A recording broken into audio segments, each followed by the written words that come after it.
After the Hunt is out on Amazon Prime after finishing its theatrical run.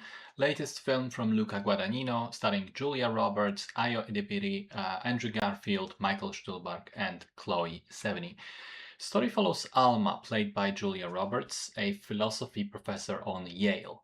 She's competing for tenure against a colleague and a friend, Hank, played by Andrew Garfield, who appears to also harbor some deeper feelings towards Alma. And then Alma's protege, a young student Maggie, played by Ayo Edebiri, comes to her and says she was sexually assaulted by Hank and asks for help. And it becomes this dilemma of, do I trust Maggie, as she seems to have no proof, or do I trust Hank, who is my friend and he claims innocence? Do I do anything this, either this way or this way, or do I stay out? How is that decision impacted by the friendship and also by the competition? So it's a very interesting premise, I think, and a movie that kind of resembles Tar, which tackled similar subject matter and was one of my favorite movies of 2022. But the execution is unfortunately rather disappointing. I think it feels like a few seeds of good ideas that don't really coalesce into a meaningful story.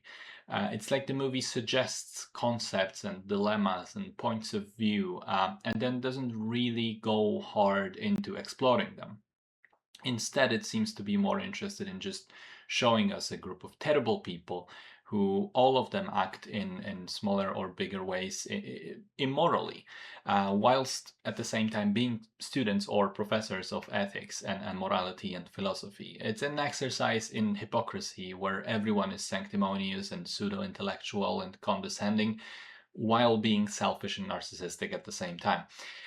Also, I think with the ending, the movie plays with the idea of how cancel culture doesn't really work, doesn't really achieve anything, because every character in the movie that goes through this ends up in a much better place afterwards with more success, money, respect, recognition. I think the performances are fantastic, particularly Julia Roberts, who is very cold, subdued, restrained, and Andrew Garfield, who plays such an utter piece of shit. He's a very charismatic actor and he's a likable sort of screen presence. But in this film, he does an excellent job of making you hate him from the first minute you see him. I think the dialogue should have been rewritten or worked upon. I get that it's these overly intellectual academics, but hearing so much of the muddled highbrow arguments kind of feels like they're speaking in riddles instead of talking to each other directly like normal people.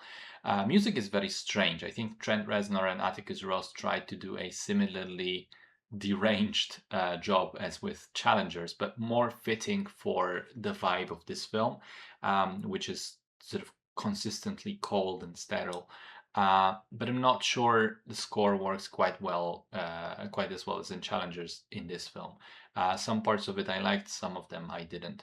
But yeah, at the end of the day, this is a film driven by its characters, dynamics between them, and the story. And unfortunately, all the characters are deeply unlikable, and their dynamics and the storyline are messy and unfocused, resulting in a film that doesn't amaze.